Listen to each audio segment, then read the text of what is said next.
Há 6.000 anos, quando as primeiras civilizações começavam a florescer entre os rios Tigre e Eufrates, a humanidade vivia em harmonia com ciclos naturais que mal compreendia. As cidades de barro e pedra erguiam-se lentamente sob o sol escaldante da Mesopotâmia, enquanto os sacerdotes observavam os céus noturnos, tentando decifrar os segredos das estrelas. Ninguém imaginava que acima deles, em uma dimensão imperceptível aos olhos humanos, uma guerra silenciosa estava prestes a começar. Nas montanhas do norte, onde poucos ousavam aventurar-se, estranhos fenômenos começaram a ser relatados por caravanas de comerciantes. Luzes dançantes cortavam o céu noturno, deixando rastros de energia prateada que demoravam horas para desaparecer. Os anciões das tribos nômades sussurravam sobre os observadores, seres que existiam além do tempo, guardiões de um equilíbrio cósmico que mantinha a realidade estável. Entre os templos de pedra da antiga Suméria, uma jovem sacerdotisa chamada Inanna começou a ter visões perturbadoras. Em seus sonhos, ela via o tecido do tempo se rompendo como uma tapeçaria antiga, revelando fendas por onde criaturas das trevas tentavam penetrar em nosso mundo. O que Inanna não sabia era que ela havia sido escolhida para se tornar a primeira guardiã humana, uma ponte entre dois mundos. Na noite do solstício de verão, quando a lua cheia pendia sobre o zigurate principal de Ur, Inanna foi despertada por uma presença luminosa em seu quarto. Diante dela materializou-se um ser de pura energia cristalina, cuja forma oscilava entre humana e algo completamente alienígena. Cronos, o primeiro guardião, havia rompido o véu dimensional para recrutar a jovem sacerdotisa em uma missão que transcendia sua compreensão mortal. Cronos revelou a Inanna a verdade sobre a natureza do tempo. Não era uma linha reta, mas uma teia complexa de possibilidades entrelaçadas. Existiam seres malignos, os devoradores temporais, que se alimentavam da energia dos momentos destruídos, apagando não apenas eventos, mas existências inteiras da linha do tempo. A humanidade estava prestes a enfrentar sua primeira grande ameaça existencial, e precisava de defensores. Com um toque em sua testa, Cronos despertou em Inanna habilidades latentes que jaziam adormecidas em sua linhagem. Ela podia agora perceber as correntes temporais, sentir as vibrações de eventos passados e futuros, e mais importante, podia estabilizar pontos de ruptura no contínuo. A transformação foi dolorosa, pois sua mente mortal lutava para processar percepções que nenhum humano deveria ter.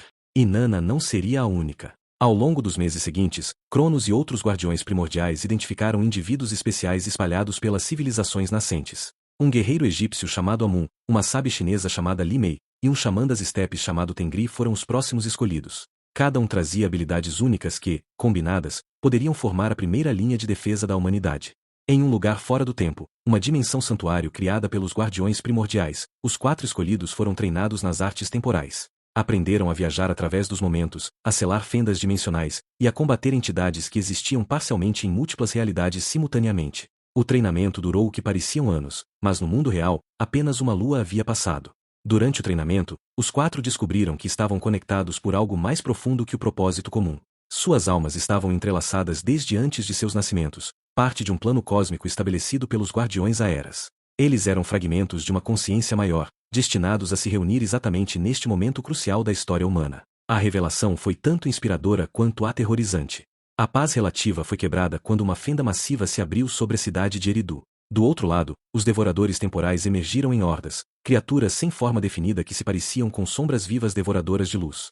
Onde tocavam, o tempo congelava e depois se fragmentava, apagando pessoas e estruturas da existência como se nunca tivessem existido. O pânico se espalhou enquanto a realidade começava a desmoronar. Os guardiões do tempo entraram em ação pela primeira vez como uma unidade. Inanna coordenava a defesa, usando sua conexão com as correntes temporais para prever os movimentos dos devoradores. Amun liderava o combate direto, sua lâmina infundida com energia cronológica cortava através das criaturas sombrias. Li Mei erguia barreiras temporais para proteger os cidadãos, enquanto Tengri invocava os espíritos ancestrais para fortalecer seus companheiros. A batalha durou 3 dias e 3 noites, mas graças ao domínio temporal dos guardiões, para o mundo exterior foram apenas horas. Quando finalmente selaram a fenda e eliminaram o último devorador, 1/3 da cidade havia sido apagado da existência. Os sobreviventes não tinham memória do que foi perdido, mas sentiam um vazio inexplicável em seus corações. Foi uma vitória, mas amarga, mostrando aos guardiões o verdadeiro custo de sua missão.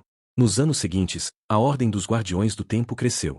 Novos recrutas foram identificados em cada geração, sempre aqueles nascidos com a centelha temporal latente em suas almas. Estabeleceram-se santuários secretos nas principais civilizações, no Egito, na China, na Índia, nas Américas. Cada santuário era uma âncora temporal, estabilizando a realidade em sua região e servindo como posto avançado contra incursões dimensionais.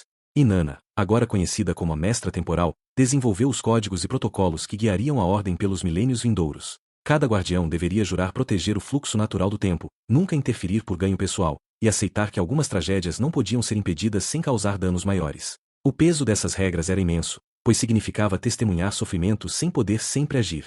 Entre os novos recrutas, destacava-se um jovem de olhos dourados chamado Kairos. Ele possuía uma habilidade rara, podia não apenas viajar através do tempo, mas também ver todas as possíveis ramificações de cada decisão. Esta visão o atormentava, pois ele via constantemente futuros que nunca se realizariam. Inanna reconheceu nele um potencial extraordinário, mas também uma vulnerabilidade que poderia ser explorada. 3 décadas após a formação da Ordem, Kairos começou a questionar as restrições impostas aos Guardiões. Ele via futuros onde doenças eram curadas, guerras evitadas, civilizações salvas de colapso. Por que deveriam permanecer como observadores passivos quando podiam moldar ativamente um futuro melhor? Suas dúvidas encontraram eco em outros Guardiões jovens, dividindo a Ordem em facções pela primeira vez. O ponto de ruptura veio quando uma praga devastadora começou a se espalhar pela Mesopotâmia. Kairos viu um futuro onde metade da população morria, e outro onde uma simples intervenção temporal salvaria milhares. Contra as ordens diretas de Inanna, ele viajou ao passado para evitar que a doença começasse. O que ele não percebeu foi que aquela praga tinha um propósito no grande esquema temporal. Ela levaria ao desenvolvimento de práticas médicas que salvariam milhões no futuro. As consequências foram catastróficas. A linha temporal se fragmentou em múltiplas realidades paradoxais. Em uma delas, a civilização estagnou sem o avanço médico. Em outra, a praga se tornou ainda mais virulenta ao ser suprimida prematuramente. Os Guardiões Primordiais intervieram, forçando as linhas temporais de volta a um estado estável, mas o dano estava feito. Kairos foi exilado para o vazio temporal, uma prisão entre momentos, onde passaria a eternidade contemplando seu erro. A Ordem aprendeu dolorosamente que boas intenções podiam destruir realidades inteiras. Após a traição de Kairos, a Ordem se tornou mais rígida e dogmática. Desenvolveram tecnologias místicas para detectar anomalias temporais a grande distância, criaram armas capazes de destruir entidades extradimensionais, e estabeleceram um conselho de anciões para julgar casos complexos. Os Guardiões se tornaram uma força sombria operando nas margens da história, salvando a humanidade de ameaças que ela nunca saberia que existiram. Civilizações surgiram e caíram, e os Guardiões testemunharam tudo. Viram impérios nascerem do nada e desaparecerem em poeira. Salvaram a humanidade de pelo menos 17 extinções em massa que nunca entraram nos registros históricos. Cada guardião carregava o peso de séculos de memórias, uma carga que muitos não suportavam. Alguns escolhiam o sono temporal, hibernando por gerações antes de retornar ao serviço ativo. Inanna, a primeira humana elevada, eventualmente transcendeu sua forma mortal completamente. Após 2000 anos de serviço, ela se fundiu com as próprias correntes temporais, tornando-se uma entidade similar aos Guardiões Primordiais. Seu sacrifício criou a Teia de Inanna, uma rede de sensores temporais que cobria toda a Terra, permitindo à Ordem detectar ameaças instantaneamente. Sua consciência permanecia, espalhada através dos séculos, guiando sutilmente seus sucessores. No 4º milênio de sua existência, a Ordem enfrentou uma ameaça diferente de tudo que haviam conhecido. Abaixo das areias do Egito, uma expedição arqueológica de guardiões descobriu uma câmara selada desde antes da fundação da própria Ordem. Dentro dela, inscrições em uma língua que precedia todas as civilizações conhecidas advertiam sobre os primordiais aprisionados, entidades que existiam antes do próprio tempo começar. As inscrições revelavam uma verdade perturbadora: os Guardiões Primordiais não eram os primeiros de sua espécie. Antes deles, havia seres ainda mais antigos e poderosos que foram aprisionados quando o universo atual foi criado. Estes primordiais aprisionados haviam sido selados em dimensões prisões, mas os selos estavam enfraquecendo após bilhões de anos. Se libertados, eles reconfigurariam a realidade segundo suas próprias regras alienígenas, apagando tudo que existia atualmente. A Ordem convocou todos os guardiões ativos, incluindo aqueles em sono temporal. Pela primeira vez em milênios, centenas de guardiões de todas as eras se reuniram no santuário atemporal. Eles precisariam reforçar os selos primordiais, uma tarefa que exigiria o sacrifício permanente de alguns de seus membros mais poderosos. Voluntários foram chamados, e para surpresa de todos, o primeiro a se apresentar foi Kairos, libertado de sua prisão após 4000 anos para ter uma chance de redenção. 13 guardiões, liderados por Kairos, viajaram além dos limites da realidade conhecida. Atravessaram o vazio exterior, onde as leis da física deixavam de ter significado, até chegarem aos portões primordiais. Ali, os selos antigos pulsavam com energia oscilante, rachaduras começando a se formar em sua superfície cristalina. Do outro lado, presenças inimagináveis pressionavam contra suas prisões, ansiosas por liberdade após eras de confinamento. O ritual de selamento exigia que os guardiões voluntários se tornassem parte dos próprios selos, suas essências entrelaçadas na matriz de contenção. Um por um, eles se aproximaram dos portões e permitiram que a energia primordial os consumisse. Kairos foi o último, e antes de dar o passo final, ele enviou uma mensagem através do tempo para a Ordem. Aprendi que às vezes, o maior poder está em saber quando não agir. Mas quando a ação é necessária, nenhum sacrifício é grande demais. Os selos foram reforçados, garantindo a segurança da realidade por pelo menos mais 10.000 anos. Mas os 13 guardiões não morreram verdadeiramente. Suas consciências permaneceram, eternamente vigilantes, sentindo cada tentativa dos primordiais de escapar. Eles se tornaram os sentinelas eternos, a última linha de defesa entre a existência e o esquecimento absoluto. A Ordem jamais esqueceria seu sacrifício. Nos 2000 anos que se seguiram ao Grande Selamento, a Ordem dos Guardiões do Tempo continuou sua vigília silenciosa. Novos membros foram recrutados, treinados nos caminhos temporais, e juraram proteger a linha do tempo. Cada um carregava a história dos que vieram antes, especialmente dos 13 sentinelas cujo sacrifício permitia que a realidade continuasse existindo. As antigas lições foram preservadas. Poder sem sabedoria leva à ruína, e nem tudo que pode ser mudado deve ser mudado. Com o advento da era industrial e depois digital, a Ordem enfrentou novos desafios. As máquinas humanas começaram inadvertidamente a gerar anomalias temporais. Computadores quânticos criavam microfissuras no contínuo, aceleradores de partículas abriam janelas microscópicas para outras dimensões. A humanidade estava, sem saber, tocando nas próprias fibras da realidade. Os guardiões precisaram se adaptar, recrutando cientistas e engenheiros para entender e mitigar essas novas ameaças tecnológicas. Entre os novos recrutas estava uma jovem física quântica chamada Arya Shen. Ela havia acidentalmente descoberto um padrão nos dados de seu laboratório que correspondia perfeitamente às antigas escrituras temporais que os guardiões preservavam há milênios. Quando foi contatada pela Ordem, Arya trouxe uma perspectiva única, e se pudessem usar a ciência moderna para fortalecer as defesas místicas antigas, sua ideia ousada dividiria a Ordem mais uma vez, ecoando a crise de Kairos milhares de anos antes.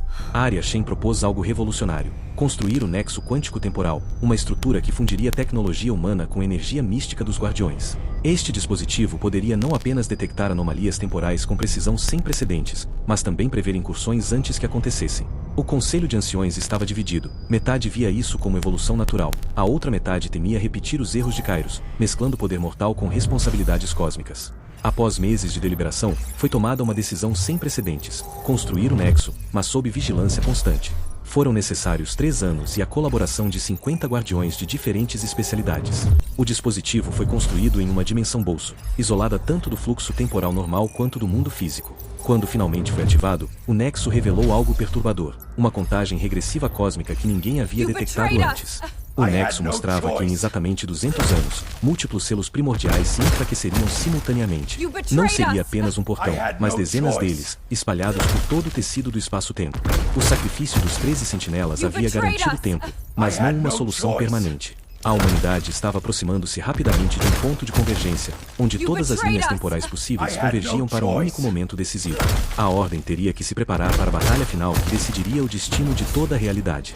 Com apenas 2 séculos para se preparar, a Ordem iniciou o Projeto Ascensão, um programa ambicioso para elevar uma geração inteira de humanos à consciência temporal. Não seriam apenas alguns escolhidos, mas milhares, talvez dezenas de milhares.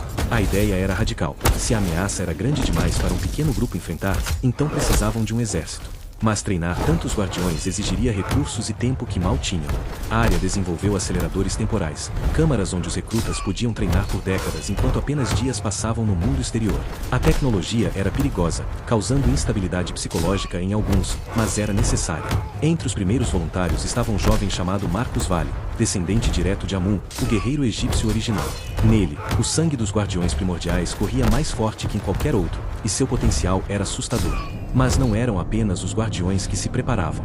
Através do nexo quântico temporal, Arya detectou sinais de que os primordiais aprisionados estavam se comunicando entre si através das fissuras em seus selos. Eles estavam coordenando seus esforços de fuga, aprendendo com as falhas passadas. Pior ainda, havia evidências de que alguns humanos, cientistas que haviam tropeçado em conhecimento proibido, estavam sendo influenciados pelos primordiais, trabalhando inconscientemente para enfraquecer os selos de dentro para fora.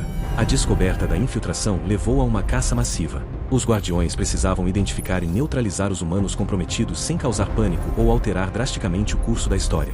Foi formada uma divisão especial chamada os Observadores Silenciosos, especializada em operações encobertas através do tempo. Eles rastreavam as sementes da corrupção primordial, encontrando-as em lugares inesperados. Programadores de inteligência artificial, físicos teóricos, até mesmo filósofos cujos pensamentos estavam sendo sutilmente moldados.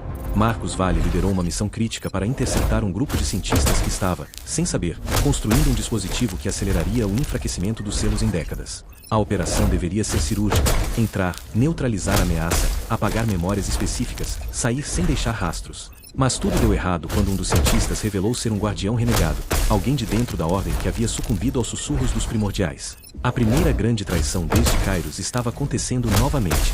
A batalha resultante destruiu o laboratório e expôs a existência de algo ainda mais perturbador. Uma seita inteira de guardiões caídos operando nas sombras, convencidos de que a libertação dos primordiais traria uma nova ordem cósmica superior. Eles haviam interpretado antigas profecias de forma distorcida, acreditando que a humanidade deveria evoluir sob a tutela dos seres primordiais. Marcos conseguiu impedir a ativação do dispositivo, mas o guardião renegado escapou, levando consigo segredos sobre as defesas da ordem. A guerra interna havia começado. Os guardiões caídos lançaram ataques simultâneos através de múltiplas eras da história. Eles tentavam criar pontos de ruptura temporal em momentos-chave, fragilizando o tecido da realidade. Batalhas secretas ocorriam nas sombras da Roma antiga, da dinastia Ming, da Revolução Industrial. Para o mundo comum, eram apenas coincidências estranhas, falhas técnicas inexplicáveis, mas os guardiões sabiam a verdade. Estavam lutando uma guerra através do próprio tempo. Arya percebeu um padrão nos ataques. Os guardiões caídos estavam tentando criar uma ressonância temporal, uma onda cascata que enfraqueceria todos os selos simultaneamente, acelerando a contagem regressiva de 200 anos para apenas 20. Eles precisavam ser detidos antes que atingissem massa crítica. O Conselho de Anciões tomou uma decisão desesperada: ativar a última contingência, um protocolo tão perigoso que havia sido mantido em segredo de todos, exceto dos membros mais antigos. A última contingência envolvia despertar Kairos e os outros 12 sentinelas eternos de sua vigília nos selos. Isso enfraqueceria temporariamente as prisões primordiais, mas traria de volta os guardiões mais poderosos que já existiram. O risco era imenso, mas não havia escolha. Marcos liderou a expedição ao vazio exterior novamente, desta vez não para selar, mas para libertar. Quando tocaram os cristais que continham os sentinelas, 4.000 anos de consciência aprisionada inundaram o universo com um grito silencioso. Kairos e os 13 sentinelas retornaram transformados. 4 milênios fundidos com energia primordial os havia elevado a um estado de existência além até mesmo dos guardiões primordiais originais. Eles não eram mais completamente humanos, nem completamente mortais, mas algo intermediário, avatares vivos da própria ordem temporal. Sua presença estabilizou instantaneamente centenas de linhas temporais que estavam à beira do colapso, mas também criou um novo problema: os selos que eles deixaram estavam segurando por um fio. A reunião entre Kairos e os descendentes da ordem que ele havia ajudado a fundar foi carregada de emoção. Ele viu como sua falha e subsequente redenção haviam moldado milênios de doutrina. Marcos, seu descendente por 10 gerações, encontrou no antigo guardião um mentor e um espelho. Ambos possuíam o mesmo dom de ver futuros múltiplos, e ambos lutavam com o peso dessa visão. Kairos compartilhou segredos de manipulação temporal que haviam sido perdidos, técnicas que poderiam virar a maré contra os guardiões caídos. Mas o tempo estava se esgotando literalmente. Com os selos enfraquecidos pela ausência dos sentinelas, os primordiais aproveitaram a oportunidade. Simultaneamente, em 13 pontos diferentes do espaço-tempo, rupturas massivas começaram a se formar. Não eram apenas fendas, mas portões completos, grandes o suficiente para permitir que os próprios primordiais aprisionados começassem a forçar passagem. A convergência que o Nexo havia previsto para 200 anos no futuro estava acontecendo agora. A batalha final pela existência da realidade estava começando, e ninguém estava completamente preparado.